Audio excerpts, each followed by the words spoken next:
आप देख रहे हैं SPN9 न्यूज। स्वागत है आप सभी का हमारे इस खास प्रोग्राम में। प्रोग्राम की शुरुआत इस वक्त की बड़ी खबर से। दरअसल गुजरात के मुख्यमंत्री विजय रूपानी के इस्तीफे के बाद से गुजरात की राजनीति में नई हलचल देखने को मिल रही है। लेकिन ऐसे में खबरें सामने आई हैं कि अचानक बीजेपी ने विजय रूपानी के खिलाफ बहुत बड़ी साजिश रची, जिसका अंदाजा विजय रूपानी को भी नहीं था। दरअसल देखने को मिल रहा है कि विजय रूपानी अभी चुनाव को लेकर काम कर ही रहे थे और आने वाले समय के चुनाव पर पूरी तरह से अपना ध्यान केंद्रित कर रहे थे। इसके साथ ही अगर देखा जाए तो बीते कुछ समय पहले बीजेपी ने खुद ये कहा था कि विजय रूपानी नितिन पटेल के साथ मिलकर आगामी समय के चुनाव की पूरी तैयारियां करें। लेकिन ऐसे में अचानक विजय रूपानी से इस्तीफा मांग लिया गया और विजय रूपानी भी पूरी तरह हक्के बक्के रह गए। विजय रूपानी को कुछ समझ नहीं आया कि आखिरकार पार्टी आलाकमान ने आदेश दिया क्यों।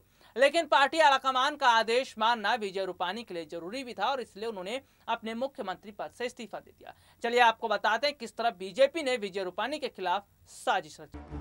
गुजरात के सीएम विजय रूपानी के इस्तीफा देने पर तमाम तरह के सवाल खड़े हो रहे हैं, लेकिन खबरें यहां तक सामने आई हैं कि बीजेपी आलाकमान ने विजय रूपानी के साथ बहुत बड़ा धोखा किया। जो विजय रूपानी अगले साल गुजरात में होने वाले विधानसभा चुनाव से पहले पार्टी को जिताने के लिए पूरी तैयारी कर रहे थे, आखिरकार ऐसे में जो खबर सामने आई कि उन्हें इस्तीफा देना पड़ेगा और उनका इस्तीफा लिया गया, ये विजय रूपानी के लिए भी बहुत शॉकिंग रहा। लेकिन देखने को मिल रहा था कि गुजरात के अंदर कांग्रेस का जिस हिसाब से दमदार परफॉर्मेंस देखा जा रहा था और गुजरात में कांग्रेस अच्छी पकड़ बना रही थी, इसे देखकर बीजेपी डर गई। देखने को ये भी मिल रहा है कि बीजेपी जिस तरह से कांग्रेस और आम आदमी पार्टी से डरती दिखाई दी, इससे वजह से बहुत बड़ा फैसला लिया गया। देखने को यह भी मिला कि दरअसल विजय रूपानी गुजरात में दमदार चेहरा नहीं बन पा रहे थे। विजय रूपानी 5 साल तक गुजरात के मुख्यमंत्री रहने के बावजूद राजनीतिक तौर पर प्रभाव नहीं जमा सके। 2017 में भले ही विजय रूपानी चेहरा रहे हैं, लेकिन चुनाव नरेंद्र मोदी के दम पर भाजपा जीती थी। प्रधानमंत्री नरेंद्र मोदी और अमित शाह ने गुजरात में पूरी ताकत झोंक कर भाजपा की सत्ता को तो कायम रखा, लेकिन विधानसभा की 182 सीटों में से भाजपा 99 पर अटक गई। वहीं कांग्रेस 77 सीट जीतने में सफल रही थी।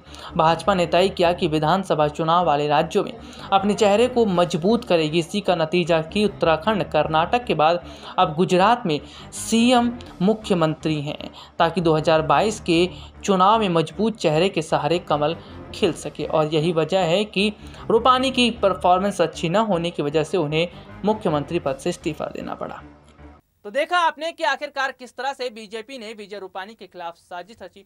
अगर कुल मिलाकर देखा जाए तो फिलहाल विजय रूपानी यहां पर अकेले पड़ते दिखाई दे रहे हैं, लेकिन जिस तरह से विजय रूपानी से अचानक इस्तीफा ले लिया गया, यह बताता है कि पार्टी आलाकमान, प्रधानमंत्री नरेंद्र मोदी और पार्टी के कई वरिष्ठ नेता इस वक्त बहुत सोच समझकर फैसला कर रहे हैं। सबसे बड़ी बात तो यह है कि विजय रूपानी को मुख्यमंत्री पद से हटा देना ही अपने आप में बहुत बड़ी बात है। हालांकि कई विपक्षी पार्टियों ने इस तरह की बातें कही हैं कि बीजेपी गुजरात के अंदर कांग्रेस पार्टी से डर चुकी है, क्योंकि कांग्रेस पार्टी गुजरात में जिस तरह बेहतर परफॉर्मेंस कर रही है और आम आदमी पार्टी भी जिस तरह गुजरात के अंदर शानदार काम कर रही है, इसको देखते हुए बीजेपी डर चुकी है और विजय रूपानी का इस्तीफा ले लिया गया। लेकिन देखना यह होगा कि नए मुख्यमंत्री को जो जगह दी गई है वो कैसे अपनी मुख्यमंत्री की कुर्सी को संभालते हैं और कैसे वो आगे समय में काम करते।